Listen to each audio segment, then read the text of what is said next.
این نورسون نامبرداران آینده فوتبال تاجیکستان اعضایان دسته‌های فوتبال مکتب ورزشی رقم 2 شهرک زحمت‌آباد ناحیه واسه غالبان مسابقه‌های جمهوریوی توپ چرمین شهر خوجند و دوره ولایتی مسابقه جمهوریوی میان نورسون در شهر کولاب میباشند.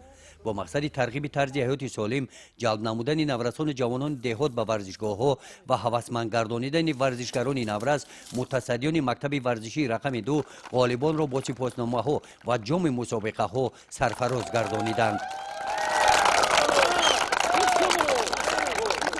در مرکز شهرک زحمت‌آباد ناحیه واسه این ورزشگاه به همین روز مانند هر روز پر از کودکان و نورسان آنها مشغول مشق و تمرین میباشند. اینجا از دهه‌های گرد و اطراف قینر، نواباد، سری انگور، قافل‌آباد، انارستان وابسته به سن سال در دسته‌ها به بازی فوتبال جلب کرده شدند. با راهبری مربی‌ها که استادان ورزش تاجیکستان هستند نازکی‌های بازی را می‌آموزند. من ورزش را دوست می‌دارم. می‌خواهم که سالم باشم و در آینده می‌خواهم شهرت مردم تاجیک را در جهان وردارم. تاجیک به پیش. من طول یک سال است که در مسابقه‌ها اشتراک کرده. در اینجا مسابقه‌ها اشتراک کرده. در دوشنبه کلاب جای اولش کردم. واسطه فوتبال دوستان زیاد پیدا کردم. من می‌خواهم که در آینده فوتبالیست خیلی خوب شوم.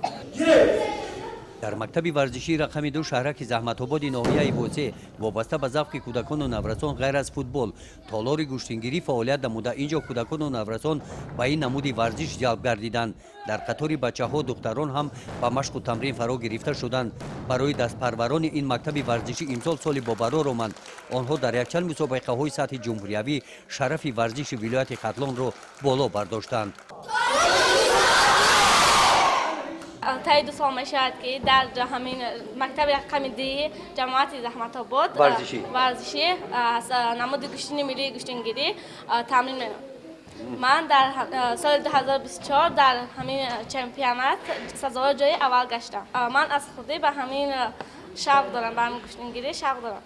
ورزشکاران مکتب ورزشی رقم 2 شهرک زحمت‌آباد ناحیه واسه امروز برای اشتراک در مسابقه‌های سطحی بین المللی بخشیده به عید نوروز آمادگی دیده ایستادند و باوری دارند که در چاره‌بینی‌های ورزشی سطح جهانی پرچم تاجیکستان را بلند می‌بردارند.